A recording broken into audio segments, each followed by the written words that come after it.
განაჩენეს მოლოდინში. თითქმის 1 საათი გასულიყო, რა ჯიმი მისტერ კელის მისაღებში იჯდა და ელოდებოდა თუ როდის განთავისუფლებოდა იგი. მოულოდნელად მისტერ კელის კაბინეტიდან მისის ნორა გამოვიდა. ჯერ თითქოს ჯიმი ვერ შენიშნა. აპირებდა ისე ჩაევლო მისთვის, რომ ზედაც არ შეეხედა, მაგრამ ბოლო მომენტში გადაიფიქრა, მოტრიალდა და ჯიმის თავზე დამხუთავივით დაადგა. იცი რა ბრაიზერ? მე ეჭვიც არ მეპარებოდა, რომ შენ ასე დაამთავრებდი. მიხარია, რომ ჩემს ოჯახს მალე ჩამოშორდები. ნორამ განგემ დაამახინჯა ჯიმის გვარი. ის ხომ ყოველთვის ცდილობდა ზემოდან ეცქიდა ჯიმისთვის. სხვა დროს ალბათ ნორას გამოხტომას ყურადღებას ღირსადაც არ მიიჩნევდა, მაგრამ ახლა ძალიან გაღიზიანდა. კიდევ საკითხავია, ვინ დაამთავრებს სუდად, მე თუ თქვენ, გაცეცხლებულმა წამოიძახა ჯიმიმ. როგორ მიბედა, გაკაპასთან, მისის ნორა. იქნებ დაგავიწყდა, ვინ იყავი და როგორ ამოგათრე, წუმპედა. შენ კი ისევ წუმპეში მიზრები და სხვებიც გინდა თან გაიყოლიო. იცოდი ამისთვის პასუხს აგებ. უკვე ყვირიზე გადავიდა მისის ნორა. ვინ იცის, რამდენ ხანს გააგრძელებდა წივილ კივის, რომ ოთახში კატრინმა შემოირბინა. დედისთვის არ შეუხედავს, პირდაპირ ჯიმის მიეჭრა და ყელზე ჩამოეკიდა. ჯიმი ძალიან გაუხარდა დიდი ხნის უნახავი კატრინთან შეხვედრა, თუმცა დრო და დრო გაკაპასებული მისის ნორასკენ გააპარებდა თვალს. ამ ქალისგან ყველაფერი იყო მოსალოდნელი. კარგი რა დედიკო, რა გინდა, როგორც იქნა მოვიდა ჯიმი და შენ კიდევ რას ეუბნები. დაანებე თავი, ძალიან ვთხოვ, რამის აცრემლებულიყო კატრინი. ქალიშვილის სიტყვა ნურამ თრად გადარია. შენ, არც ხვენია კატრინ, დავიჯერო სრუჭკუაზე ხარ? ნეტა რას გადაეკიდა ამ ჭკვანაკოს. ნუ გეშინიან რა, მალე მოგჩორდება და ჩვენს დავისვენებ და ისიც.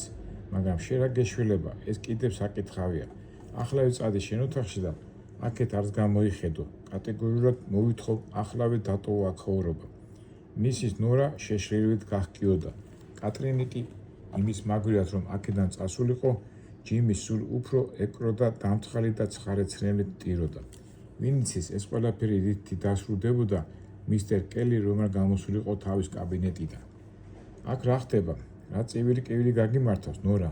იკითხა მისტერ კელი და როდესაც იქ ყოფი ჯიმი დაინახა, კატრინთან ჩახუტებული სახეზე ალმური მოედო მოხუცს. ბაბუ, შენ მაინც მიშველე, ვერ გავიგე რა უნდა დედას. რატომ მიშლის ჯიმისთან მისალმებასაც კი? როდენდე შეიძლება ასე გაგზდეს? ჯიმი ხომ მე მოვიყვანე ამ სახლში. ხომ მოგწონდათ, ისიც როგორ ზრუნავდა ჩვენი კომპანიისთვის. ახლა კი ვერაფრით გავიგე, რა მოხდა. გაზეთებში 1000 სიცულელეს წერებ. დარწმუნებული ვარ, ჯიმი თქვენთან დასახმარებლად მოვიდა. დედა კი ისე ეჩხუბება, როგორც უსასტიკეს მტერს. საყვარელი შვილიშვილის ქვითინს ვერ გაუძლო მისტერ კელიმ. მან გოგონას თავისთან უხმო, გულში ჩაიხუტა. მერე კი ქალიშვილს დაუცახცახა. გეყოფა ისტორიკაო. როცა დაძაბულობა ასე თუ ისე მოიხსნა, მისტერ კელიმ ნორას უთხრა. წაიყვანი ახლა კატრინი თავის ოთახში და იცოდი არ გაუჯავდე. მე ჯიმის გავესაუბრები და მალე შემოგიერთდებით. ნორას წინააღმდეგობა არ გაუწევია მამისთვის. კატრინიც მორჩილად გაჰყვა დედას.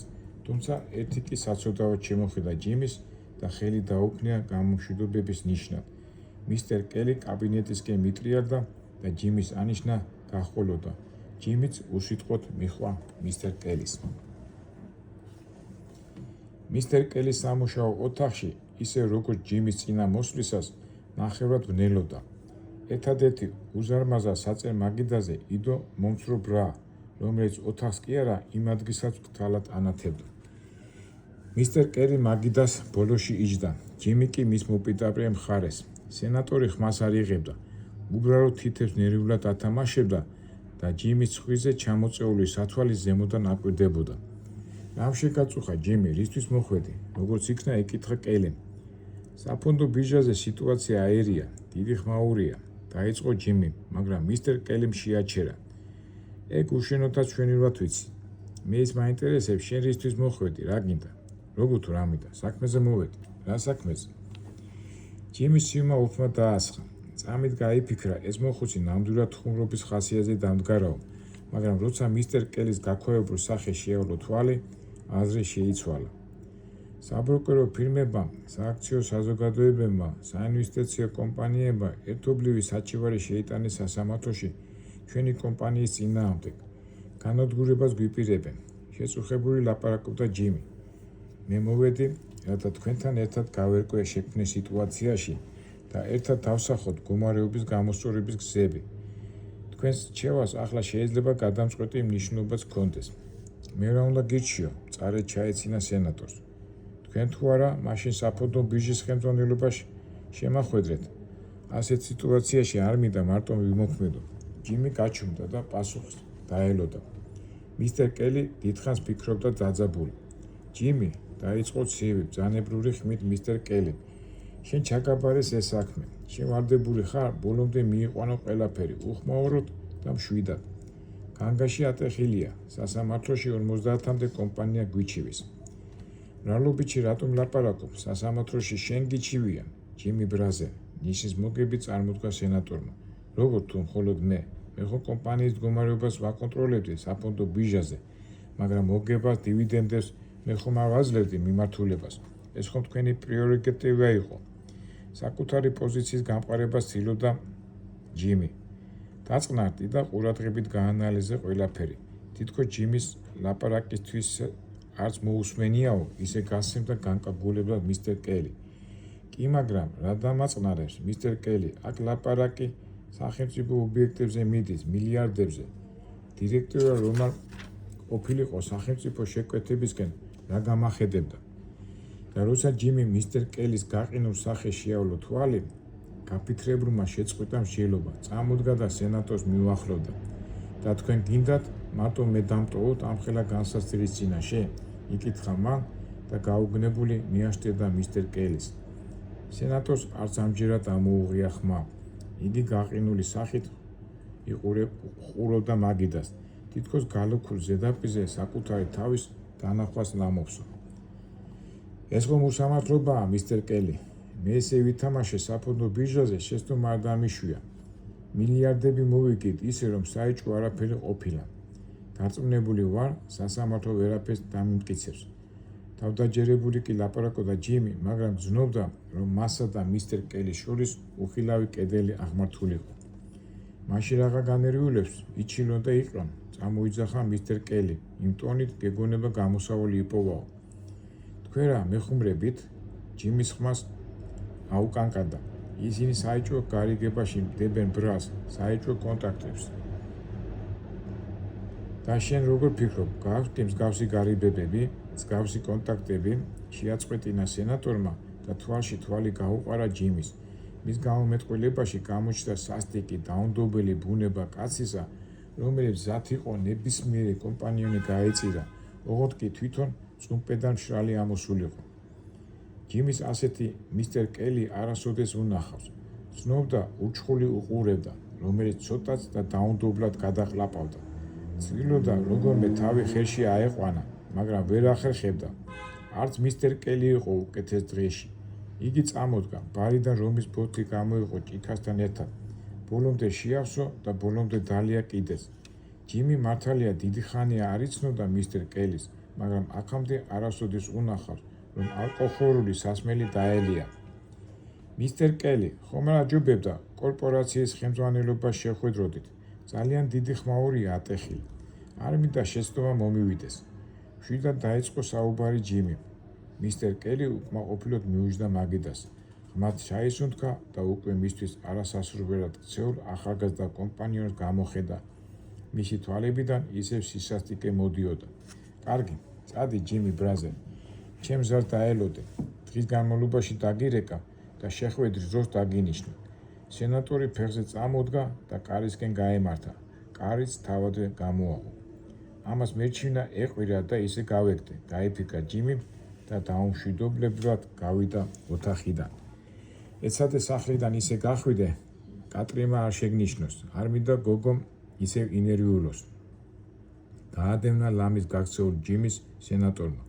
ეს სიტყვები ისეთი ბრძანების ტონით იყო წარმოთქმული, რომ ჯიმის ახლა ერთი სული ჰქონდა, რაც შეიძლება სწრაფად გასწროდა ყველაფერს, იმას, რაც ამ კაცთან აკავშირებდა. განაჩენი გამოტანილია. ჯიმი მანქანამ ყურძულ ადგილას გააჩერა და გადმოვიდა. თავი ისევ სტიოდა, ლამის გასკდომოდა. გრილმა ნიავმა დამამშვიდებლად იმოქმედა მასზე, თუმცა კი უსიამოვნო ფიქრი წამითაც ვერ მოიშორა. სენატორი კელი არასოდეს ყოფილა სამაგალითო მისთვის, მაგრამ ასეთი ბოროტი და დაუნდობელიც არასოდეს ენახა. ეს იმდენად არ აღელვებდა, რამდენადაც ის, რომ მისტერ კელიში მან ტაცებლის ინსტინქტი დაინახა. რა იყო ეს? კელი ამით თავს იცავდა, თუ ჯიმის დასაშინებლად იყენებდა, თუ თავდაცვა იყო. კიდევ გაიგებდა კაცი. სასამართლოში რომ სენატორ კელის სახელი ამოტივტივებულიყო, ეს თავისთავად დამღუპველი იქნებოდა მისთვის, როგორც სენატორისთვის, მაგრამ სენატორ კელის სახელი საბირჟო ოპერაციებთან დაკავშირებით არსად გამოჩნდებოდა. ელემენტარულად მას ამ ოპერაციებთან არანაირი კავშირი არ ჰქონდა. ჯიმისთან ნაცნობობისთვის კი არავინ მოსთხოვდა პასუხს. ყველაზე დიდი საფრთხე კორპორაციის წევრებს მოველოდათ. ჯიმი ხომ ფაქტობრივად მათი საინფორმაციო წყაროები და ხშირად დირექტივებითაც სარგებლობდა. ის მილიონები კი, რომელიც ამ ოპერაციას მოჰყვებოდა, ისევ კორპორაციის წევრების განკარგულებით ნაწილდებოდა. საინტერესო ის იყო, რომ ჯიმი კორპორაციის წევრებს პირადად არასოდეს ხვდებოდა. ტელეფონითაც არ ურეკავდა, ერთადერთი ელექტრონული პოსტით უკავშირდებოდა. ისიც ერთი დღის შემდეგ ყველა წერილი უნდა განადგურებულიყო. გამოძიება კი ამ წერილებამდე ვერაფრით მივიდოდა, იმ უბრალო მიზეზის გამო, რომ ისინი არ არსებობდნენ. ამიტომ აქაც არ უნდა ყოფილიყო საშიშროება. მიუხედავად ამისა, ჯიმი მაინც ვერ მშვიდდებოდა. შინაგანი ხმა მომხდარის ცუდ მხარეზე მიანიშნებდა. ერთი მომენტი იმასაც ფიქრობდა, საერთოდ არ შეხვედროდა კორპორაციის წევრებს და ქვეყნიდან გაქცეულიყო. მაგრამ რატომ უნდა გაქცეულიყო? მას ხომ თამაშის წესები არ დაურღვევია. ერთგულად ასრულებდა დაკისრებულ მოვალეობას. ქვეყნიდან წასვლა კი ნიშნავდა, რომ იგი დამნაშავე იყო და იმიტომ გაექცა. ბევრი ფიქრის შემდეგ ჯიმიმ გადაწყვიტა, რომ აჯობებდა შეხვედროდა ხელმძღვანელობას, რათა ერთობლივი მოლაპარაკებით გამოსავალი მოძებნილიყო. 4 საათი 4 საუკუნედ იქცა თითქოს. მოსაღამოვდა და ტელეფონის ზარის ხმაც გაისმა. ეკრანზე უცხო ნომერი აკიაფთა. ჯიმი ბრაზე 9 საათზე მობრძანდით ლონგ-აილენდზე, წვეულებაზე გელოდებით, ოჯახურ გარემოში. მოხარული ვიქნებით თქვენი სტუმრებით. გაისმა ახალგაზრდა ქალის სასიამოვნო ხმა. ჯიმი აღერდა, მიხვდა, რომ კორპორაციის ხელმძღვანელობა შეხვედრაზე დათანხმდა. საათზე დაიხედა, 40 წუთი იყო დარჩენილი შეხვედრამდე. სევდა მოერია, უჩვეულო მარტოობა იგრძნო. ახლა უსაშვილოდ უნდოდა გვერდით ვიღას ყოლოდა, ვისაც თავის ღელვარებას, თავის ტკივილს გაუზიარებდა, მაგრამ რეალობა სულ სხვაგვარი იყო. ჯიმი ახლა სრულიად მარტო იყო და ამას არაფერი ეშველებოდა. გაიფიქრა, უჩას დაურეკაო, მაგრამ იცოდა, ამით არაფერი შეეცვლებოდა. ქალაქის ერთი ბოლოდან მეორეში მოსვლას ვერ მოასწრებდა. სატრანსპორტო საცობების ანუ პიკის საათის დროს კარგახნის გასული იყო და ამიტომ ჯიმის თავისი პორშეთი არ გასჭირვებია ქალაქიდან დროულად გამოსვლა. რაც უფრო შორდებოდა ნიუ-იორკს, მით უფრო მცირდებოდა ავტომანქანების ნაკადი. ჰაივეის ტრასიდან რომ გადაუხვია, იგრძნო ნერვულობისგან პირი უშრებოდა. ერთ-ერთ მაღაზიასთან გააჩერა და წყალი იყიდა.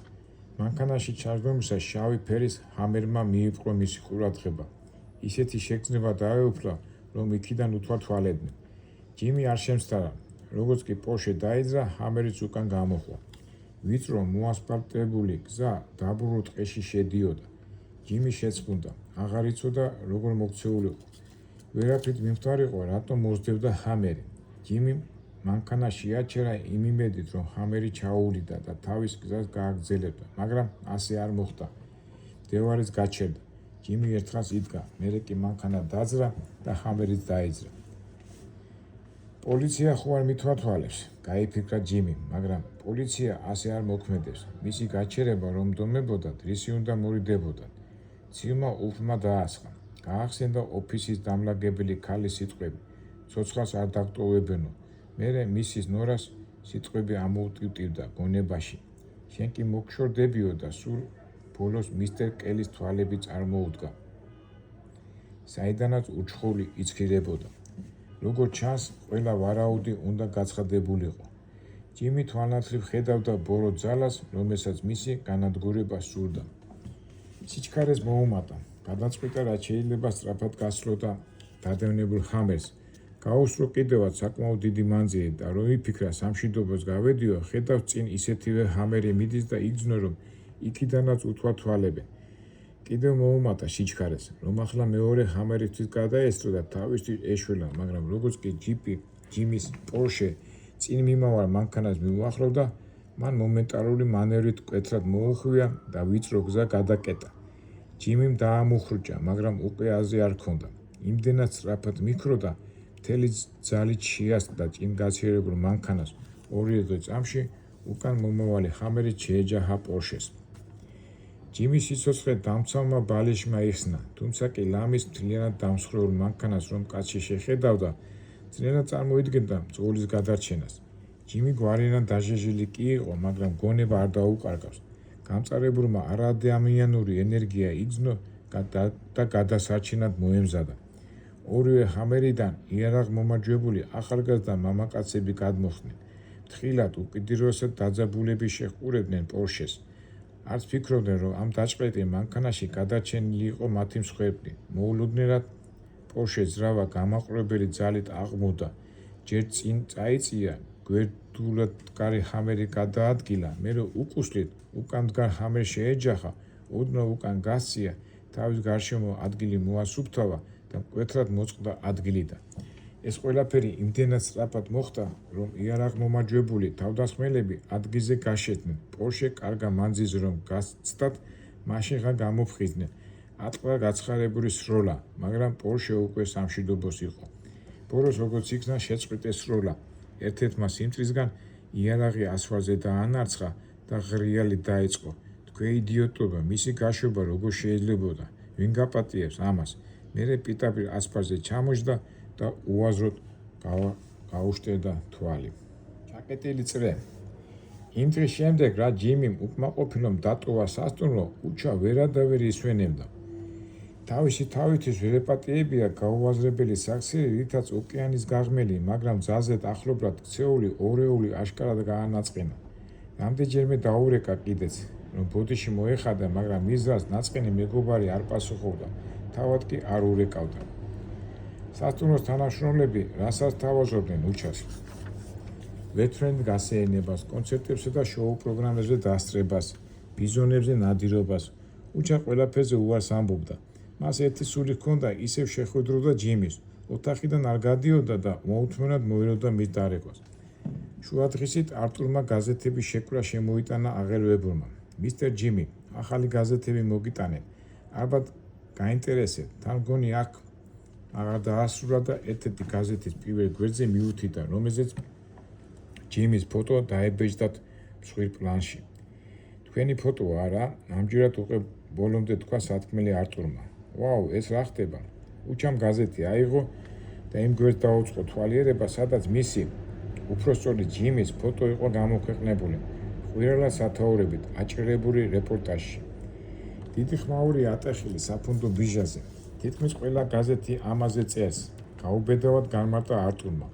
უჩამ გაოცებით გადახედა არტურს, რომელმაც უხერხულად ჩაღუნა თავი. მისტერ ჯიმი, რამე თუ დაგჭირდათ, მე აქ ვარ, ახლა კი დაგტოვებთ. თითქოს მიხვდა, რომ უჩას ახლა მარტო დარჩენა ყველაზე მეტად სჭირდებოდა. კარგი არტურ, ძილის გასაგონად ჩაელაპარაკა უჩამ და გაზეთებს მიუბრუნდა გაფაციცებით. ესაც უდღეში ჩავადნილა ჯიმი. არა, ამ უმძიმეს მდგომარეობიდან თავის დაღწევა უველი არ იქნება, გაიფიქრა უჩამ და უფრო დაეთრგუნა. გაახსენდა ბოლო შეხვედრა ჯიმისთან. არა, რაღაც უნდა იღონოს. თუ უნდა რომ მეგობარს დაეხმაროს, მაშინვე კომპიუტერს მიუჯდა. რადგან უნდა დაждომოდა, ჯიმი უნდა მოეძებნა სასწრაფო. თითქმის 2 საათი იცვალა უჩამ კომპიუტერთან. ვისაც დაუკავშირდა, ვინ არ შეაწუხა, მაგრამ უშედეგოდ. ჯიმი ინტერნეტ სივრციდან თითქოს გამქრალიყო. უჩა უიმედო სიტუაციაში ჩავადნილიყო. მოულოდნელად მისი მობილური აწყიარდა. გამარჯობათ, მისტერ ჯიმი. მე ლიმუზინით ძღოლი ვარ. ზად ხარ წასასვლელად? უცნობი მამაკაცის ხმა იყო. საათ? იკითხა უჩა. როგორ თუ საათ? თქვენ არ მითხარით მოიმზადეო? როდის? გაიკრივა უჩა. 9 საათის წინ მამასთან აპირებდი წასვლას. კიდევ უფრო გაიკრივა მძღოლმა.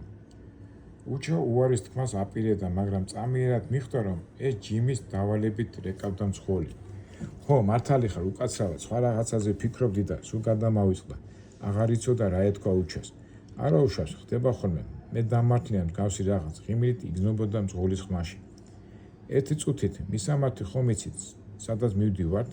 გადაამოწმა უჩამ, იფიქრა რამე გაუთვალისწინებელი შეცდომა არ დაუშვა. როგორ არა, თქვენ ხომ ამაწერინეთ, მისტერ ბრაზილ, უთხრა მძღოლმა და უჩაც დამშვიდდა. ხო, მართალი ხარ, ახლავე მოვდივარ. შვები დამოისუნთქა უჩამ და წასასვლელად მოემზადა.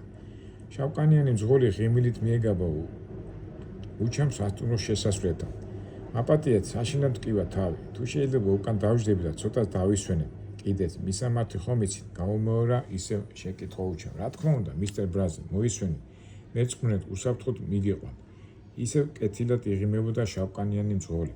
ძალიან კარგი, უპასუხა უჩამ. მას ახლა ნამდვილად არ ჰქონდა მძღოლთან ლაპარაკის თავი. მარტო ყოფნა ყველაფერს ერჩივნა. თანაც გზაში საკმარისი დრო იქნებოდა საამეშოდ, რათა ყველაფერი ყურადღებით გაეანალიზებინა. თითქმის 3 საათის შემდეგ ლიმუზინი პატარა ლამაზ ორსართულიან სახლს მიადგა. მთელ სახლში მხოლოდ ერთგან ანათებდა შუქი. გარშემო წარმოუდგენლად უჩვეულო სიჩუმეს უფევდა. მძღოლმა უკანა კარი გამოაღო და უჩას მიმართა. მისტერ ბრაზელ, უკვე მოვედით. უჩა სალონიდან გადმოვიდა. მძღოლს შეხედა და თავის დაქნევით მადლობა გადაუხადა. ხომ დამელოდებით, იკითხა ჩუმი ხმით. რა თქმა უნდა, მისტერ ბრაზელ, მაშინვე უპასუხა მძღოლმა, თუმცა კი გაკრუებული იყურებოდა გარშემო. უჩა მიხვდა, რომ მძღოლმა რაღაც იეჭვა და ამიტომ ისეთი თავდაჯერებული წავიდა სახლისკენ, თითქოს პირველად კი არ მიდიოდა, არამედ მთელი ცხოვრება აქ გაატარა. ელოდა, რომ ვინმე მანქანას ხმაზე გამოიხედავდა, მაგრამ არავინ ჩანდა. ჩაბნერებულ დერეფანში შევიდა, კიბეზე აიფგინა და სწორად იმ კარს მიადგა, საიდანაც შუქი გამოდიოდა. უჩამ კარზე დააკაკუნა, არავინ გამოხმაურებია, ისევ დააკაკუნა. მოდი უჩა, მოდი აქ ვარ, მოესმა დაგუდული ხმა ოთახის სიღრმიდან. როცა კარი შეაღო და თავდაწილ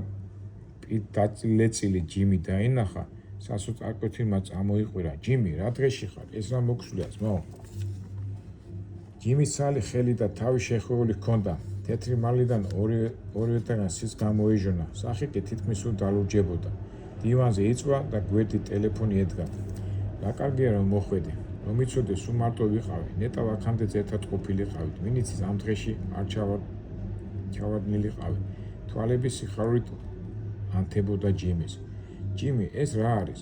როგორ გამოიყურები? ეს თავი და ხელიც გონი შენი შეხვეულია. სისხლი ისევ ჟონავს ჭრილობებიდან. ანაკ მარტო რატომ წევხარ? ახლავე წავალ, ექიმს მოვიყვან. უჩა ხელგაშლილი იდგა და შეშლილივით იმეორებდა ერთსა და იმავეს. ახლავე წავალ და ექიმს მოვიყვანო. კარგი, დამშვიდე უჩა, არაფერია. ექიმის დრო არ არის. უფრო სასწრაფო საქმეა გასაკეთებელი. შეაჩერა მეგობარი ჯიმი. მაგრამ სისხლი, ამდენი სისხლი საიდან? ისევ თავისას იმეორებდა უჩა. ნუ გეშინია უჩა, შევაჩერე სისხლი, ნუ ნაღლო. ჯიმი ჩაჩუმდა, ეტყობოდა, რომ ლაპარაკის თავი აღარ ჰქონდა. ბალიზე მიდო თავი და თვალები დახუჭა. უჩა შეშფოთებული მიეჭრა, ბალიში გაუსწორა და თავი მოხერხებულად დაადებინა. ყველერებისგან ხელები უკანკალებდა, დაიბნა და არ იცოდა, ან რა ეთქვა, ან რა გაეკეთებინა. რით და როგორ დახმარებოდა მეგობარს. უჩა, ჩემი მოკლა განიზრახეს. თამაშიდან უნდა გამოვიყვანონ. შენ ხომ იცი, რომ მე მართალი ვარ, უჩა. არ მინდა მაგ ღორებმა თავისი გაიტანონ. არა, ჩემს სისხლს არ შევარჩენ მაგათ, ასე როგორ გამიმეტეს. აღელვებულ ჯიმის ისევ წაერთვა ძალა და თვალი დახუჭა. უჩა ფეხებზე წამოდგა. გარეთ გასვლა და მძღოლისთვის დაძახება დააპირა, რომ დახმარებოდა და ჯიმის სასწრაფოდ წაიყვანა სამავთყოფოში. დაჯექი, ყურადღებით მომისმინე უჩა. თვალი გაახილა ჯიმი. უჩა უსიტყვოდ დაემორჩილა მეგობრის ბრძანებას. სკამი დივანთან მიიტანა, ჩამოჯდა და მეგობრის საღი ხელი ხელში დაიჭირა. ძალიან ძლიერ და გავლენიან ხალხთან დავიჭირე საქმე უჩა. ისეთ ხალხთან მარტო ამერიკას კი არა, ლამის მთელ მსოფლიოს რომ ატრიალებენ. საფოდო ბიჟაზე მათი წარმომადგენელი ვიყავი. დიდი ფული ტრიალებდა, იმდენი დიდი, რომ შეიძლება კაცი გაგიჟდე. ბუნებია ბევრი არა, მაგრამ რაღაც ნაწილი მეც მეკუთვნოდა მათი მოგებიდან, რომელსაც სწორად ჩემი წყალობით აღწერდნენ, მაგრამ მოხდა გაუთვალისწინებელი რამ. კონფიდენციალობა დაირღვა. ეს ხალხი შეიძლება საზოგადოებისთვის ცნობილი გახდეს, ამას კი ისინი არასოდეს დაუშვებენ. საქმე სასამართლომდეა მისული, გაკოტრებული კომპანიების უმუშევრად დარჩენილი თანაშრომლები აბუნტდნენ, გაფიცვები და გამოსვლები ეწყობა. დამაკავშირებელი რგოლი მე აღმოჩნდი, ამიტომ გადაწყვიტეს ჩემი განადგურება. დიდი, ძალიან ძლიერი და ბოროტი ძალა მებძვის. დღეს უბრალოდ არ გამოუვიდა. დაუსხდი, მაგრამ ერწყმნე ისინი არ გაჩერდებიან. ხვალ თუ არა, ზეკ აუცილებლად გამანადგურებენ. ჯიმიმ წყალი მოითხოვა. უჩა ბარბაცით მივიდა მაგიდასთან. გრაფინი წყალი აიღო, ჭიქაში ჩაასხა და თავის ხელით დაალევინა განსგაცრუებულ მეგობარს. აღარაფერი მაინტერესებს. ახლავე წავიდეთ აქედან, დავტოვოთ ბოლოს და ბოლოს ეს ქვეყანა. საქართველოს მთებში დავიმაროთ. იქ ეშმაკიც კი ვერ გვიპოვეს. კაცრად წარმოდგა უჩამ. ჯიმის გულიანად გაეცინა და თან სისხლიან ჭრილობაზე მიიდო ხელი, რომელიც მაშინვე სისხლით შეეღება. უჩამ სიმწრით მიმოიხედა, თითქოს რაღაცას ეძებსო და გაუკვირდა, რომ აქამდე ვერ შენიშნა მაგიდაზე პირველი სამედიცინო დახმარების ყუთი რომ იდო. ჯიმის წინააღმდეგობის მიუხედავად, ჭრილობას ნაუცბადებად შემოხეული ბინტი შემოაძრო. ყურადღები დაამუშავა და ხელახლა შეუხვია. მერე ტკივრი გამაყუჩებელი წიპოვა და ჯიმის დაალევინა. თან ამშვიდებდა, ჯანდაცვის კურსები მაქვს გავლილი. პირველადი დახმარების დიდოსტატი ვარო და ხელიც ხელახლა გადაუხვია. მერე დაჟეჟირი ცხვირპირისთვისაც მოიცალა. ლოყიდან მოზრდილი მინის ნამსხევიც კი ამოაცალა. მაცივიდან ყინული შემოიტანა და ჯალუჯებურ ადგილებზე დაადო. ჯიმი არ გაზალიანებია. თავზე საკმაოდ ღრმა ჭრილობაა, აუცილებლად ქირურგი გჭირდება. ცდილობდა როგორმე დაერწმუნებინა მეგობარი საავადმყოფოში წაჰყოლოდა. ეხ, ჩემო უჩა, ვერც საავადმყოფოში წამოყვები და მით უფრო ვერც საქართველოს მთებში. თუმცა კი ძალიან მინდა. ახლა ამის დრო არ არის. შენ არ იცი, რასთან გვაქვს საქმე. ისე როდი ხდება, როგორც შენ გონია. მაგათ რომ მოვინდომონ, მთვარეზე გვიპოვია. შენ კი ნამდვილი ექიმიც ყოფიხარ, ძმაო. რომ იცოდე, როგორ გამიყუჩდა ტკივილი. ყველაზე ძალიან თურმე ლოყა მაწუხებდა. შუშა რომ ამომიღე, არადა ვერ ხვდებოდი, რატომ მეწოდა ასე ძალიან. ლოყაზე მიიდო ხელი ჯიმი. აბა ახლა ვისკიც დავლიოთ, ცოტა მოღონიედი და მერე მითხარი, რა უნდა გავაკეთოთ. უჩამ ბარის კარი გამოაღო, ვისკის მოზრდილი ბოთლი გამოიღო, ჭიქებში ჩამოასხა და ყინულებით ჩაყარა. ერთი ჭიქა თვითონ დაიჭირა, მეორე კი ძმაკას მიუტანა. ჯიმი ოდნავ წამოიწია, ჭიქა უღონოდ ასია. ძმაკასი ჭიქას მივაჭოხონა და სულ მოუთქმნად დაცალა. უჩაც ასე მოიქცა და გაეღიმა. მოსკოვში ასე რუსკაე ვოდკას სვამდითო, ჩაელაპარაკა. ხო, რა თქმა უნდა, გაინტერესებს, რას არ ვაპირებ. ბორძიკით დაეწყო ჯიმიმ ლაპარაკი. უფრო სწორედ ორივე რას ვაპირებთ. მე უკვე შევიმუშავე გეგმა, რომლის მონაწილეც შენც უნდა იყო. იმედია უარს არ მეტყვი. ჯიმის დაეჭვებულმა ტონმა მტკივნეულად იმოქმედა უჩაზე. ჯიმი, ხომ არ აჯობებს შენ ჯანმრთელობაზე ვიზრუნე ჯერ და გეგმაზე მერე ვიფიქრ. ნახე, რა დღეში ხარ. სისხლმა ისევ გამოჟონა ჭრილობიდან. უჩა თავს კი იკავებდა, მაგრამ ჩანდა უკიდურესად დაძაბული და განერვიალებული იყო. არა, ჩემო უჩა, 4-5 საათში თუ ვერ მოვასწარეთ, ყველაფერი დაიკარგება მერე. აზრი აღარაფერს ექნება და მეც აუცილებლად დავიღუპებ. ისევ სვენებით ლაპარაკობდა ჯიმი. მაგრამ მე შენი ჯანმრთელობა მიჩვენია იმ რაღაც გეგმას. თუ მოკვდი, მერე გეგმა ან შენ რას გიშველეს, ან მე გაღეზიანდა უჩა. ჯიმის აშკარად შეეტყო, რომ ძმაკაცის ამგვარ მზრუნველობამ ძალიან გაახარა. მიყვარხარ უჩა, შენ კიდევ არ იცი, როგორ გამიმართა ცხოვრებაში, რომ ერთმანეთს შევხვდით. უბრალოდ ნანობ, რომ თავიდანვე არ წამოგიყვანე ამერიკაში. მაშინ ვინ იცის, იქნებ ეს უბედურებაც არ მომხდარიყო. მოკლედ, ყველაფერი გავაანალიზე დაახლავე გეტყვი, რაც უნდა გავაკეთო. ჯიმიმ წყალი მოსვა და განაგზო. ამ ჭრილობებს რომ უყურებ, საშიში არაფერია. უბრალოდ ნაკაწრებია და გაივლის. ხელიც რომ აღარ ვახლობ, 3-4 დღეში თავისი შეხორცდება. აბა გისმენ, საინტერესოა მაინც რა გეგმა გაქვს ისეთი, რომ სიცოცხლე სასწორზე დებ, ვერადავე წყნარდებოდა უჩა.ახლავე გეტყვი, თვითმფრინავის ბილეთები დაჯარსნული მაქვს. შენ 12-ზე, მე კი 14 საათზე ამსტერდამში გავფრინდები და იქ შევხვდებით ერთმანეთს. მანამდე კი უნდა მოახერხო და აუცილებლად წახვიდე საფონდო ბიჟაზე. ჩემმა გოგონებმა ყველაფერი იციან და გელოდებიან. აქედან მე მოგაწვი ტელეფონით დირექტივებს. ეს ღორიშვილები უნდა ჩავძიროთ. სასიკვდილოდ როგორ გამიმეტეს ამ ნაძირლებმა. ღელარებისგან ძლიერი ხველა აუტყდა ჯიმის. უჩა ყურადღებით უსმენდა. არა, ეს ღორები არ გაჩერდებიან, ჩემ მოკვლას ნებისმიერ შემთხვევაში შეეცდებიან. უბრალოდ ყველაფრის ბოლომდე მიყვანას უხმაროდ ამჯობინებენ. საფონდო ბიჟაზებს შვიდ ვითარებაში მიიყვანენ ჩემს შემცვლელს, მაგრამ ამას ბუნებრივია 3-4 საათში ვერ მოასწრებენ. სწორედ ეს 3-4 საათი უნდა გამოიყენონ. მთელი საბანკო ანგარიშები და პინკოდები ჩემ განკარგულებაშია. ტექნიკურად ამ მცირე დროში ვერ მოასწრებენ შეცვლას, თანაც მე დამდევენ. ვერაფრით წარმოიდგენენ, რომ ბიჟაზე გამოჩდები. უფრო სწორედ შენ მოგიწევს იქ მისვლა. მე ასე დამტროო დაჩეხვილი ვერ შევძლებ გამოჩენას. საფონდო ბიჟა 10-ზე იწყებს მუშაობას. ამჟამად 80-მდე საწარმოს აქციებს ფლობენ ეგ ღორები. აი სწორედ ამ აქციებს როგორც კი გაყიდი და მოიშორებ, მთელი თანხა უნდა დავსვა ჩემ ანგარიში. იქიდან მე გადმოვრიცხავ შენსაზე და შემდეგ ვერანი მოგვედავება, ვერც იურიდიულად და ვერც ვერანაირად. ამის შემდეგ კი შენ მიდიხარ აეროპორტში და მიფრინა ამსტერდამში. მე კიდევ 2 საათში უკან მოყვები და იქ შევხვდებით. აი ეს არის მთელი გეგმა. ჯიმი მძიმედ სუნთქავდა და სვენებით ლაპარაკობდა. ეს გასაგებია ჯიმი, მაგრამ შენი მარტო დატოვება არ შეიძლება. მომლეს მაინც მოიყვან ვინმეს, ძალა გეცლება, სადაცაა გონებას დაკარგავ ჯიმი.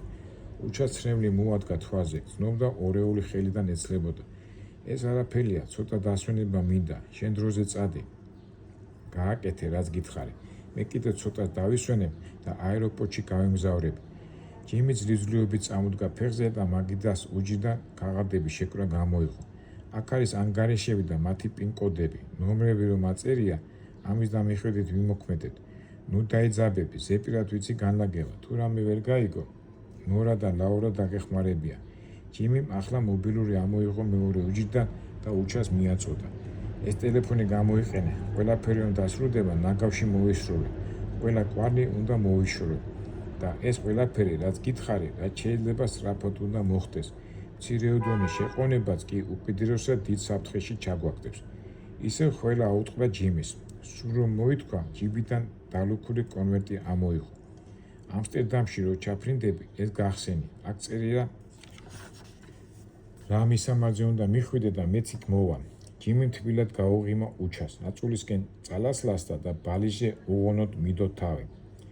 ჯიმი არ მინდა მარტო დაგტოვო. მოდი პირდაპირ აეროპორტში წავიდეთ. ფეხზე დავიკიდოთ საფონდო ბიჟა და ეს ყველაფერი, რაც მოხდა, რაც უნდათ ის უქნიათ, თავში უხლიან თავითი მილიონები. ჩემთვის შენი სიცოცხლე უმთავრესია, გუწბელი იყო უჩას სიტყვები. არა, შენ კიდევ არ იცი რა მოხდა. ასე როგორ გამიმეტეს, ჩემი განადგურება უნდათ. წერივით უნდათ გამსრისონ, ისთვის, რატომ, რა დავაშავე. თავდადებით ვემსახურებოდი, რომ მათი კაპიტალი რაც შეიძლება მეტად გამემდიდრებინა და მივახციე კიდეც ამას. მათ კი ორი მანქანით გამომადევნე შეიარაღებული კილერები. არა, ამას პატეება არაფრით შეიძლება. თუნდაც შევეწირო, მათ არ გავახარე. პირველ რიგში მათ კაპიტალს უნდა დავარტყა. მათთვის ხომ ფულია ყველაფერზე ძვირფასი. საკუთარ ცოლსაც გაყიდიან და შვილსაც ფულისთვის. უჩა ჯიმის მიუახლოვდა. ბალიში შეუსწრო და სთხოვად დამშვიდებულიყო, რადგან საკმაოდ სუსტად გამოიყურებოდა და ახლა ყველაზე მეტად ენერგიის აღდგენა სჭირდებოდა. არა უჩა, შეეწინააღმდეგა ჯიმი, შენ კიდევ ვერ ხვდები, ეგენი რაოდენ დაუდობლები არიან. ძლიერი, მაგრამ სისასტიკით გამორჩეული ხალხია. ყველაფერს აკონტროლებენ. ამ სახლის არსებობის შესახებ ჯერ არ იციან, მაგრამ დარწმუნებული ვარ, ამასაც იპოვიან. ჩვენ სულ რაღაც 4-5 საათი გვაქვს. მეცაც გეტყვი, დევიდი, ჩემი მარჯვენა ხელი საფონდო ბიჟაზე ავარიაში მოაყოლეს, მოკლეს. პრესაში არაფერი თქმულა ამ ტრაგედიაზე, იმიტომ რომ პრესასაც ეგენი აკონტროლებენ. რა თქმა უნდა, მთლიანად ვერა, მაგრამ ეტყობა დევიდის მკვლელობის მიჩუმათება შეძლეს. ამათი გადამყიდვა უამრავ სკანდალურ ფაქტს თუ შეკვეთილ მკვლელობაზე საზოგადოება ვერასოდეს გაიგებს სიმართლეს. ეს ფენა საუკუნეებია ასე მუშაობს და ასევე გრძელდება მომავალშიც. მათ ამ ბრძოლა აბობოქრებულ ხანძარში შეუადნას გავს, მაგრამ უკან დახევა უკან აღარ შემიძლია, ბოლომდე უნდა ვიბრძოლო მათ გასანადგურებლად. მესმის ჯიმი, მაგრამ გაბრძოლებას სადაუჩამ. არავითარი მაგრამ, 4 საათში ყველაფერი დასრულდება. აქ ცხოვრებას მოშორდებით და ახალ ცხოვრებას დავიწყებ. ისეთ ცხოვრებას, როგორზედაც მე და შენ ყოველთვის ვოცნებობდით. ასე არ არის? მომეთანხმები. ჯიმიმ ისეთი ვედრებით სავსე თვალებით შეხედა ორეოს, რომ ისიც საბრძოლველად განეწყო. ჯიმი, მე შენ გვერდით ვარ, წამოიძახა უჩამ. ვაკეთებთ იმას, რასაც შენ მიიჩნევ აუცილებლად. მე მზად ვარ შენ გვერდით ვიყო და რომ იცოდე, არც სიტყვის შეუშინდები. ძმები ვარ და ძმებად უნდა დავჩეთ სიცოცხლის ბოლომდე. უჩა დაიხარა და ჯიმის გადაეხვია. ორივე თვალს არიდებდა ერთმანეთს, არ უნდოდა ცრემლი გამოიჩინონ. ახლა წადი უჩა, რაც შეიძლება ჩქარა, ბიჟაზე შენი სიტყვა უნდა თქვა, ამსტერდამში შევხვდებით. უჩამ ძიმე წამოდგა, ფეხზე და კარისკენ გაემართა. გასვლისას მოტრილადა და ჯიმის გახედა. ჯიმი უღიმოდა ორეულს. ძნელი მისახვედრი არ ყოფილა, რომ ეს ღიმილი ნაძალადები იყო. ღიმილის თავიც კი აღარ ჰქონდა სისხლისგან ლამის დაცლილ ჯიმის. ამ ზერას ვეღარ გაუძდო უჩამ. თითქოს გულში რაღაც ჩაწყდა, სიმცხისგან ლამის იღრიალა, ამიტომ სწრაფად მიბრუნდა და სწრაფადვე გაიჭრა გარეთ. უკანასკნელი მისია. საფონდო ბიჟის შენობის შესასვლელთან უჩას ახალგაზრდა ქალი მიეგება. გამარჯობა, როგორ გავხართ ერთმანეთს? გაიკვირვა ქალმა. ერთხელ მაინც ეთქვა ჯიმის, რომ ძმა ჰყავდა, ეღიმებოდა ნორას და ღიმილით შესკეროდა ახალმოსულს. მე ნორა ვარ, ლაურა კი ოფისში გვერდება. დილიდანვე დაიწყო მუშაობა. ნორას ახლა გაახსენდა, რომ მისალმების სახელი არ ჩამოურთმევია მისთვის და ახლა სადა შეცდომის გამოსწორება. უჩაც გულითადად მიესალმა და აღნიშნა, რომ დრო ნუ კარგად, ოფისში ჩქარა შევიდეთო. დიახ, რა თქმა უნდა, მოუბოდიშა ნორა. წავიდეთ, წამომყევით. დღევანდელი დღე ფიქრობ ზაზე დაძაბული იქნება. თან დევიდი დააგვიანებსო, ჯიმიმ გითხრა. ნორა ლამის სირბილით გაუძღვა წინ უჩას. დევიდი დააგვიანებს, არა, წარედ გაიფიქრა უჩამ. დევიდი ხომ მოკრეს უკვე. ჯიმი მეტყობა არ გითხრათ, რადგანაც ვინ იცის, სულ მალე თქვენც მისი ბედი გაიზიაროთ. მოსკოვის საფონდო ბიჟისგან განსხვავებით, აქ შედარებით მცირე ფართობით დახვდა უჩას. ამაგეროდ მონიტორებით, ფართო ეკრანები და უახლოესი კომპიუტერული ტექნიკით გადავსებული იყო მთელი დარბაზი. ტრეიდერები თავბრუდამხვევის სისწრაფით მიმოდიოდნენ აქეთ-იქით. მათ შეძახილებსა და ემოციური შეფასებებს აესო იქაურობა. იყო ერთი ზუზუნი და ორომტრიალი. უჩას დანახვისას ერთ-ერთმა ტრეიდერმა რაღაც გადაულაპარაკა გვერდით დგომს. ის კი თვალებ გაფართოებული მიაჩერდა უჩას. თითქოს მაღალი ძაბვის ელექტროდენმა დაუარა მთელ დარბაზს. ხმაური მიწყდა. უჩას, მათი წარმოდგენით კი ჯიმის გამოჩენას ეტყობა იმ დილით არავინ მოველოდა. საკმაოდ უხეხული სიტუაცია შეიქმნა. გაუმარჯოს არ დაებნა უჩა და ხელის აწევით მიესალმა იტყობთ. ორიოდე ტრეიდერმა თავის დაქნევით უპასუხა, უმეტესობამ კი დუმილი ამჯობინა. დემონსტრაციულად შეტრიალდნენ და თავიანთ საქმეს დაუბრუნდნენ. თუმცა კი იგრძნობოდა, რომ ცალი თვალით აქეთ ჰქონდა. ხო, დღეს რომ მოსულიყო ჯიმი, აქ ნამდვილად გაუჭირდებოდა. გადაულაპარაკა უჩამ ნორას. ნუ მიაქცევ ყურადღებას, ჩვენ დროც მოვა და ნახე როგორ შეეცვლებია. კარგად ვიცნობ ამათ ხასიათ, უჯიშოები არიან. ჩაულაპარაკა ნორამ უჩას ისე, რომ სხვებს არ გაეგონა და ანიშნა წამომყევიო. ნახე ლაურა, ტყუპის ძალებივით გვანან ერთმანეთს. გადაუჩუჩურა ნორამ ოფისში შესვლისთანავე ლაურას. საოცრება გაეღიმა ლაურას და გულითადად ჩამოართვა უჩას ხელი. ტელეფონმა დარეკა, ლაურამ აიღო. დიახ, ჯიმი, ვიცი, ნუ ნერვიულობ. დიახ, ახლა შემოვიდნენ. რა თქმა უნდა, ყველაფერს ისე გავაკეთებთ, როგორც ამიხსენი. კარგი, დაგირეკა. ლაურამ ყურმილი დაკიდა. რაც უდათ არის ძლივს ლაპარაკობს. ასე როგორ მოიწამლა ნეტა, რა შეჭამა ასეთი, შეწუხდა ლაურა. უჩამ მიხვდა, რომ ლაურამ და ნორამ არც უჩაზე თავდასხმის ამბავი იცოდნენ და მით უფრო არ დევიდის მკვლელობის შესახებ. მისტერ, მიმართა ლაურამ უჩას და შეჩერდა. უჩა, შეეშვილა უჩა, ლაურას გაეღიმა. მისტერ უჩა, დევიდი არ იქნება დღეს, ამიტომ მე მომიწევს თქვენთან ერთად მუშაობა. ჯიმი ძალიან მაჩქარებს, რატომაც უჩვეულოდ ღელავს. ვიცი და ამიტომ გამომგზავნა, პასუხა უჩამ ნაძალადევი ღიმილით. ერთი სიტყვით ჯიმი, ვაი, უკაცრავად უჩა. სამივეს გულიანად გაეცინა. დღეს აუქციონზე უამრავი ობიექტი უნდა გავიტანოთ და გავყიდოთ კიდეც. კოდები მომეცით, დროულად უნდა შევიყვანოთ. ლაურამ უჩას გადახედა. უჩამ ჩამნათვალის მთელი ნუსხა ამოიღო, შესაბამისი რეკვიზიტები და ლაურას გადასცა. ლაურამ გასაოცარი სისწრაფით შეიყვანა გასაყიდი ობიექტების მონაცემები კომპიუტერულ ბაზაში. მისტერ უჩა, ახლა ნორა გამოყვება და დარბაზში მონიტორზე დააკვირდით რა მოხდება. საბოლოოდ გადაწყვეტილების მიღება უკვე თქვენზე იქნება დამოკიდებული. ალბათ ჯიმისგან შესაბამის დირექტივებს მიიღებთ. გადარიცხვებზე მე ვიმუშავებ. გაიღიმა ლაურა და ანიშნა, რომ დარბაზში წასულიყო. ტრეიდერები ჩვეულებრივ ოპერაციებით იყვნენ დაკავებულნი. ბირჟაზე მსხვილი ობიექტების ფასიანი ქაღალდები არ ფიგურირებდა და არც დინამიკა იგრძნობოდა მაინდა-მაინც. როგორც კი უჩა კომპიუტერს მიუჯდა, ერთდროულად 8 საწარმოს აქციები გამოჩნდა დარბაზის უზარმაზარ მონიტორზე. ბირჟა გამოცოცხლდა. ამ საწარმოთა აქციებმა აშკარად ცხოველური დაინტერესება გამოიწვია. ატყდა ხმაური, მაგრამ ფულს არავინ იცხავდა. ყველას უნდოდა გამოეცნო უჩას ჩანაფიქრზე და რაიმე ქმედებისგან ჯერჯერობით თავს იკავებდნენ. მობილურმა დარეკა, უჩამ აიღო. რა ხდება უჩა? ძლივს ლაპარაკობდა ჯიმი. ისევ ცუდად ხარ ჯიმი, როგორ ლაპარაკო? შეწუხდა უჩა. ნუ დაიწყე ისევ შენებული, არაფერი მჭირს, ნუ გეშინია, უკეთესია მითხრა, ბირჟაზე რა ხდება? ჯიმი მოუთმენლად ერობდა პასუხს. ჯერ არაფერი, არავინ ყიდულობს, უპასუხა უჩა. მეხუთე ნომერი საწარმოს აქციები იყიდე. ლაურას გადაარიცხვინე ყოლის ბანკიდან. ლაურა მიცის როგორ? ჯიმის ტელეფონი არ გაუთიშავს. უჩა ლაურას დაუკავშირდა. მეხუთე ნომერი საწარმოს აქციების ყიდვა იყო და 2 წუთში ნომერი პირველი, მეორე, მესამე საწარმოს აქციები იმ ფასად გაიყიდა, რა განაცხადიც ჰქონდათ. უკვე 3 საწარმო გაიყიდა, ჯიმი გაუხარდა უჩას. ლაურას უთხარი 30 საწარმო გაუშვა და 7 მომენტალურად იყიდე. უჩამ შეასრულა დირექტივა. ბირჟაზე ატმოსფერო დაიძაბა. ტრეიდერები ხან დარბაზის დიდ ეკრანს გაჰყურებდნენ, ხან კიდევ უჩას შესკეროდნენ. მისი სახის გამომწყრებით უნდათ გამოიცნოთ რა ხდებოდა. ლაურას უთხარი ბოლო ნომერაციის საწარმოები გაუშვა და სიტიბანკის ობლიგაციები გამოიტანოს ბაზაში. ჯიმის განკარგულება მომენტალურად შესრულდა. რაც დაგჭირდათ, ისიც გამოიტანე და მე-17, 55 და 71 საწარმოს აქციები იყიდეთ. ბირჟა ლამის აფეთქდა. მონიტორზე მსოფლიოში ცნობილი უმდიდრესი ბრენდების აქციები იყო გამოტანილი. ფასები კი იმდენად დაბალი იყო, ძნელი იქნებოდა რომელიმე ტრეიდერს თუნებისთვის გაეძლო. ვის ახსოვდა უჩა? უпроსტორად ჯიმი. დაიწყო ენერგიული ვაჭრობა.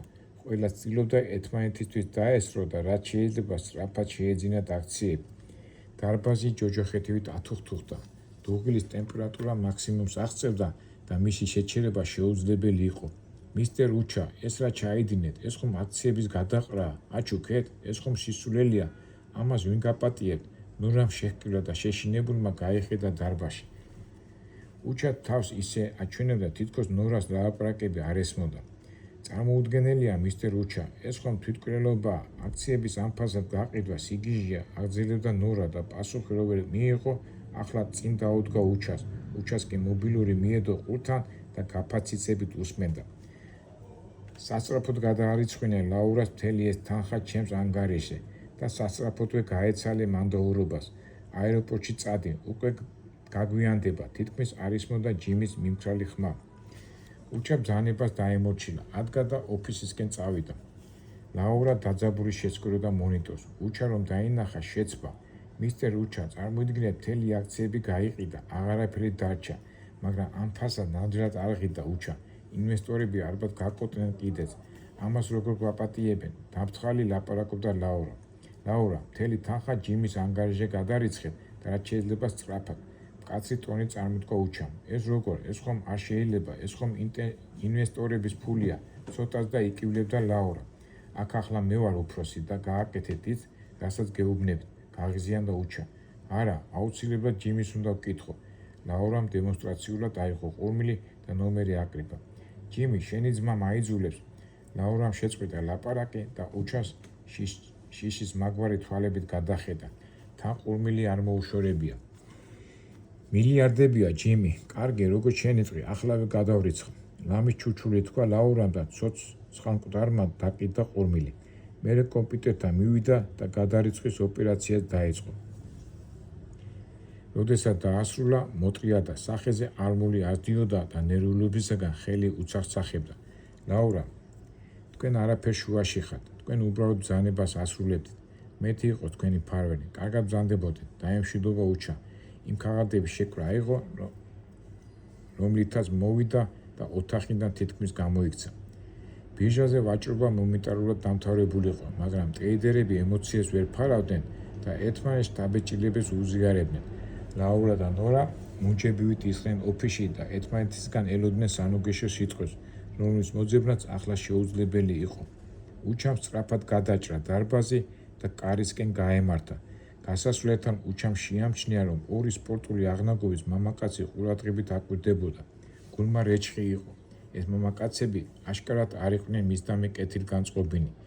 მისტერ ბრაზერ, თუ შეიძლება თქვენთან სალაპარაკო გვაქვს. ეს იმ ორიდან ერთ-ერთი იყო. გისმენ? დაიძაბა უჩა. შეფერს თქვენთან შეხვედრა და უნდა გამოყვეთ. ეს ბრძანებას უფრო ჰყავდა. დიახ, რა თქმა უნდა, არ დაებნა უჩა. სად უნდა გამოყვეთ? აქვეა, მანქანით მივართ 5-20 წუთში, გზაუჩვენის. უჩამ თვალი გაუსწორა უცნობებს. შუშასავით ბზინავდა ორივე კეთილმოსვნის თვალები. ისეთი ჟუანტელის მონგრელი სიცივე მოდიოდა მათ თვალებიდან, რომ უჩას გაარჟოლა. კილერები არიან, უცბად გამოვიტანა დასკვნა უჩამ. ამათ როგორმე უნდა დაუსხდე, თორემ მომკლავე. ეთყობა მაზე მიმანიშნებდა ჯიმი. რადგან უნდა დამიჯდეს, უნდა გავიქცე, თორემ თუ ერთი ჩამავლეს ხელი, წასულია ჩემი საქმე. ასე კი ფიქრობდა უჩამ, მაგრამ შეეცადა თავისი მღერვარება უცნობებისთვის არ ეგზნობინებინა. კარგი, წავიდეთ, დათანხმდა უჩა და იმ მანქანისკენ გაემართა, რომელზეც მიუთითეს. ორივე მამაკაცი უკან გამოხვა. ერთ-ერთმა უჩას წინ გაუსწრო და მანქანის კარი გააღო. არა, ეს ნამდვილი მახია, დაასკვნა უჩამ და წამიერად გადაწყვიტა ემოქმედა. უჩა სამხარეს გადაიხარა და ადგილიდან მოსწყდა. ეს იმდენად მოულოდნელი აღმოჩნდა თავდასხმელებისთვის, რომ 1-2 წუთი მაინც ერთმანეთს უყურებდნენ გაუგნებული. ეს დრო საკმარისი აღმოჩნდა საამისოდ, რომ უჩას კარგა მანძილით ჩამოეტოვებინა ისინი. ამ უპირატესობით ისარგებლა კიდეც. თანაც საბედნიეროდ მანჰეტენის ვიწრო ქუჩებში შეუწყო ხელი. რამდენიმე ეზოში შევარდა და სხვადასხვა ლაბირინთით გამოვიდა. ბოლოს ტაქსის გაჩერებაც მოახერხა და აეროპორტისკენ გაემართა. გაშინებულმა რამდენჯერმე უკან მოიხედა, თუმცა საეჭვო ვერაფერი დალანდა. რამდენიმე წუთში როგორც იქნა, დამშვიდა. ტელეფონი ამოიღო და ჯიმის დაურეკა. არავის უპასუხია. 5 წუთის განმავლობაში რამდენჯერმე სცადა დაკავშირება, მაგრამ უშედეგო. ბოლოს მობილური ფანჯრიდან ისე მოისროლა, რომ ტაქსის ძღლს არ დაენახა და აეროპორტიც გამოჩნდა. უკიდურესად დაძაბული აეროპორტში ყველა საეჭვოდ აკვირდებოდა. საკონტროლო გამშვები პუნქტი მოჩვენებითი სიმშვიდით გაიარა და როდესაც თვითმფრინავი ჰაერში აიჭრა, მაშინღა იგრძნო, რომ ამჯერად კილერებს გადაურჩა. იჯდა თვითმფრინავში ილუმინატორს უაზროდ მისტერებოდა და იმის გაანალიზების თავიც არ ჰქონდა, რა გადახდა თავს ამ ნახევარ დღეში. რომ გაიხსენა რა გაშმაგებით დაქროდა მანჰეტენის ქუჩებში, როგორ მისდევდა ორი კუნთმაგარე დაგეშილი ბიჭი, რა შეიძლება მოჰყოლოდა მის თუნდაც ერთ უბრალო ნაბორძიკებას. ციტვილის აქამდე გამოუცნობა შიშმა შეიპყრო. მისტერ, ცუდად ხომ არ ახართ? წყალს ხომ არ დალებდით? სტიუარდესა დადგმობდა თავს და დახმარებას თავაზობდა. დიახ, თუ შეიძლება წყალი, ჩაილაპარაკა ფერდაკლოვმა უჩა. როდესაც წყალი მოსვა, თვითმფრინავის სალონი შეათვალიერა და საეჭვო ვერც აქ შენიშნა, რამე შედარებით დაწყნად. მილიარდებია, ეს ხომ ჩვენი ბოსების ფულია, ამას ვინ შევარჩენს? წამოუტიტივდა უჩას ლაურას სიტყვები. არა, ეს მართლაც ფანტასტიკაა, წარმოუდგენელი რამ. ნუ თუ ამხელა ფულის პრობელები გახდნენ ის და ჯიმი. დაუჯერებელია, თითქოს სულ სხვა განზომილებაში გადასულიყო და ამ სამყაროს აღარ ეკუთვნოდა. დიახ, მან და ჯიმიმ შეძლეს გაეკეთებინათ ის, რისკენაც ორივე ასე მიისწრაფოდა ლამის მთელი ცხოვრება. ეს ის სამყარო იყო, რომელიც ასე იზიდავდა, მაგრამ საკმაოდ უცნობი და მიუწვემელიც კი ჩანდა მისთვის. ჯიმიმ აუსრულა დანაპირები, ორეულს, ოჩახ ჯიმი. ხო, მართლა, ნეტა როგორ არის ჯიმი? ძლივს დაპარაკობდა ტელეფონზე. ახლა ალბათ აეროპორტისკენ მოდის. მაგრამ ბოლოს რომ ტელეფონის ზარს არ უპასუხა, გული ცუც უგზნოდა, მაგრამ არ უნდოდა დაეჯერებინა, რომ ჯიმის რამე დაემართებოდა. არა, არ უნდა მიეტოვებინა მარტო, მაგრამ მაშინ ვერც აეროპორტში მიასწრებდა, ფიქრისგან ლამის თავი ახდოდა. როგორც იქნა თვითმფრინავი ამსტერდამში დაეშვა. ჯიმიმ აქაც შვიდად გაიარა საკონტროლო გამშვები პუნქტი და გაჩახჩახებულ დარბაზში გამოვიდა. სუვენირებით აფერადებული მაღაზიის ვიტრინები, მოღიმარი სახეები, მსოფლიოს სხვადასხვა ქვეყნიდან ჩამოსული თუ გასამგზავრებელი 1000 ჯურის ხალხი ირეოდა ერთმანეთში. სიცოცხლე მართლაც დუღდა და გადმოდუღდა. ერთ მომენტში უჩაც ჩაერთო თითქოს საერთო ორომტრიაში, მაგრამ რაღაც ძალამ ჩამოხაჩა და მიწაზე დააბრუნა. დაფიქრებული გამოვიდა აეროპორტის შენობიდან. სუბუქმა მიომა და მზემ სიცოცხლის ხალისი დაუბრუნა. არა, სიკვდილი ნამდვილად არ მინდა. სიცოცხლის გაუმარჯოს. ჩვენ გავიმარჯვეთ, ჯიმი. ისეთი სიხარული წამოიძახა უჩამ. თითქოს ჯიმი გვერდით ყავდა და ყველა უბედურება უკან ჰქონდათ მიტოვებული. წეში ამაყად გაიმართა და ტაქსის გაჩერებისკენ წავიდა. უცბად გაახსენდა, რომ ჯიმის გადმოცემული წერილი ჯიბეში ედო. გაუკვირდა, რამ გამომაშტერა, თვითმფრინავში რატომ არ წავიკითხეო და სულ მოუთმენლად გახსნა. ისიც გაახსენდა, როგორ უთხრა ჯიმიმ ბარათში ის მისამართია, სადაც უნდა მიხვიდეო. უჩას ავით წინაგრძნობა ტანჯავდა ახლა, რომელიც წერილზე თვალის შევლებისთანავე გაუცხადდა. ჩემო უჩა, ეწერა ჯიმის უკანასკნელ ბარათში. შენ რომ ამ წერილს გახსნი, მე ალბათ ცოცხალი აღარ ვიქნები. უჩამ სიმწრისგან ტუჩზე იკმინა. სახეზე მიწისფერი დაზდებოდა. ერთხელ თვარ დაუბნერდა, მაგრამ თავს ძალა დაატანა და კითხვა გააგრძელა. კიდევ კარგი, შენ რომ თავზე ჭრილობას მიხვევდი, ვერ მიხვდი, რომ იგი ნატყვიარი იყო. ისიც მიკვრის, თავში ტყვიას როგორ გადაურჩი. ეტყობა უფალმა ბოლომდე არ გამწირა და დრო მომცა, რომ მტრებისთვის სამაგირო გადამეხადა. თუმცა ცოცხალის რომ გადავჩენილიყავი, მაინც არ მელოდა დიდი ხნის სიცოცხლე. კორპორაციის ხალხი ყველგან მიპოვიდა და ადრე თუ გვიან გამასაღებდა. მე ერთი რამ მინდოდა შენი დახმარებით, მათზე შური მეძია. ეს მისია შენ წყინვალის შემასრულებინა და ამისთვის მადლობ ძმაო. უჩა, მთელი თანხა შენს ანგარიშია, ასე რომ ყველაფერი შენია. გახსოვს, როგორ გამოგტყუე შენ სახეზე ოფშორ ზონაში გადარიცხული თანხის ანგარიშის ნომერი. რა გულუფრთხილად მითხარი, მაშუნე, ჩემს მეგობრობაში წამითაც არ დაეჭვებულხარ და ამიტომაც კიდევ უფრო გაფასებ. მოკლედ ეს ფული შენია. შენ მაინც გაიხარე ძმაო, ჩემზე დარცვა და ფილოსოფოსობას ნუ მიყვები. მე მაინც დაღუპული კაცი ვარ. ერთი თხოვნა მაქვს კიდე. არავითარ შემთხვევაში აღარ ჩამოხვიდე ამერიკის შეერთებულ შტატებში. ის ღორები აუცილებლად გიპოვია. საამისო ძალა ნამდვილად შესწევ. შენს ქვეყანაში ფრთხილად იყავი, თუმცა შენ ჩემზე კარგად იცი, თავი როგორ დაეცვა. მე ბედნიერად მიმაჩნია თავი, რომ შენ გაგიცანი. ჩემი ორეული გასაოცარი დაუჯერებელი, რომ ოკეანის გაღმა გამოღმა მცხოვრები ორი ადამიანი ტყუპის სარევით გავს ერთმანეთს და ამავდროულად ერთმანეთის ერთგული მეგობრებიც არიან. როგორც შენ მეუბნებოდი ხოლმე, ცხოვრება გრძელდება და ბრძოლის ჟინი არასოდეს არ უნდა დავკარგოთ. ჩემი ცხოვრება სამწუხაროდ დასრულდა. იმედია, უფალი შეისმეს ჩემ თხოვნას და იმ ქვეყნად მაინც ერთად გვამყოფებს. მშვიდობით ძმაო, სიყვარულით, შენი ორეული.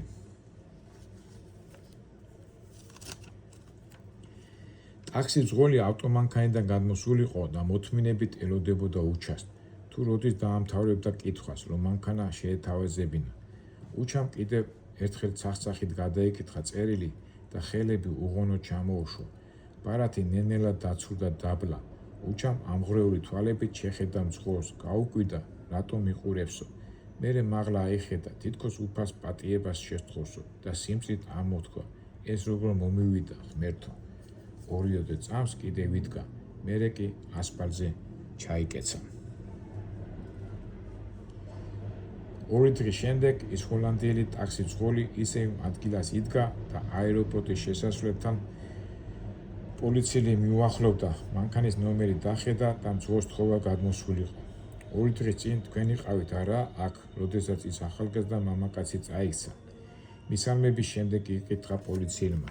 დიახ, მე ვიყავი. რა მოვიდა, ხომ გადარჩა? კითხვით უპასუხა ტაქსი ძღოლმა. სამწუხაროდ ადგილზევე მომკვდარა. ეს როგორ, სიტყვა არ დაასრულებინა მძღოლმა. ისეთი ახალგაზრდა იყო. გული გაუსკდა, ასეც ხდება ხოლმე. საცოდავი და მერე, რა მერე, არაფერი, ხვალ გადაასვენებენ თავის ქვეყანაში. მე რა უნდა გავაკეთო? შეფარვით იკითხა ტაქსი ძღოლმა. შენ არაფერი, უბრალოდ საბუთზე ხელი უნდა მოაწერო. აქ ის წერია, რაც იმ დღეს მოხდა. ხელს მოაწერ და ეს საქმე დასრულდება. პოლიციელმა საქაღალდე ამოიღო, რომელშიც სულ რამდენიმე ფურცელი იდო. მოიცად, პოლიციაში არ უნდა მივიდე, გაუკვირდა მძღოლს. არა, რაღა აზრი აქვს, ახალი რა უნდა თქვა, სამედიცინო ექსპერტიზამ დაადგინა, რომ გული გაუსხდა და მორჩა. პოლიციელმა ავტოკალამი მიაწვდა მძღოლს, მალანც გულდასმით მოაწერა ხელი, დაკითხვის ოხს და მხოლოდ ამის შემდეგ ჩახედა ფურცეს. აქ იმ წერიზე არაფერია ნათქვამი, წამოიძახა გაუცებულმა. ნეტა რა ეწერა მაშინ? რომ ეწერიზე, კიდევ უფრო გააუცდა პოლიციელი. ის ახალგაზრდა კაცი რომ კითხულობდა. შენ საიდან იცი? როგორ თუ საიდან? მე მანქანაში ვიჯექი და იქიდან უყურებდი, როგორ მოვიდა ტაქსის გაჩერებაზე. ერთხელ რაღაცაზე ფიქრობდა, მერე ჯიბიდან კონვერტი ამოიღო, გახსნა და ბარას დაუწყო კითხვა. არ ვიცი, ორჯერ თუ სამჯერ წაიკითხა. სახე შეეცვალა, ხელები აუკანკარგლა, მერე კი ჩაიკეცა და სასწრაფოც გამოვიძახი. ის წერილი აღარც გამხსენებია, ახლა მომაგონდა მხოლოდ. და ტაქსის მძღოლმა უმწეოდ მიმოიხედა ირგვლივ. თითქოს იმ წერილს ეძებდა, რომელიც ალბათ რომელიმე ნაგვასაყრელზე დაიწვა უკვე. მაშინ რატომ არ თქვი? დაინტერესდა პოლიციელი. რა ვიცი, მაშინ ისეთი დაბნეული ვიყავი. წერილი არც მომგონებია. არც არავის უკითხავს რამე, თორემ შეიძლება გამხსენებოდა კიდეც. თავი იმართლა ტაქსის მძღოლმა. ვინ იცის, რა ეწერა იმ წერილში, მაგრამ რას ვიზამთ, ახლა სადღა ვიპოვით. რაც არის, არის. ტაქსის მძღოლმა სიგარეტს მოუკიდა, თან იმ ადგილს გახურება. დაჟინებით საკვებით თუ ვიტყვით, ის უბედური უცხოელი ახალგაზრდამ მგზავრი ჩაიკეცა. ცენტრში წაგვიყვან? ეს ახალი კლიენტის ხმა იყო, რომელსაც არც რამე ბარათი ეჭირა ხელში, არც მტრისფერი ედო და მხნედაც გამოიყურებოდა. დიახ, ახლავე მოვდივარ, უპასუხა ტაქსის მძღოლმა და სიგარეტი ჰაერში მოისროლა. მერე იქვე მდგარ ურნის გადახედა. ალბათ 2 დღეში ჯარიმის ქვითარი მომივა სიგარეტის მოსროლისთვისო. გაიფიქრა, ხელი დაუდევრად ჩაიქნია და მანქანისკენ გაემართა. დასასრული.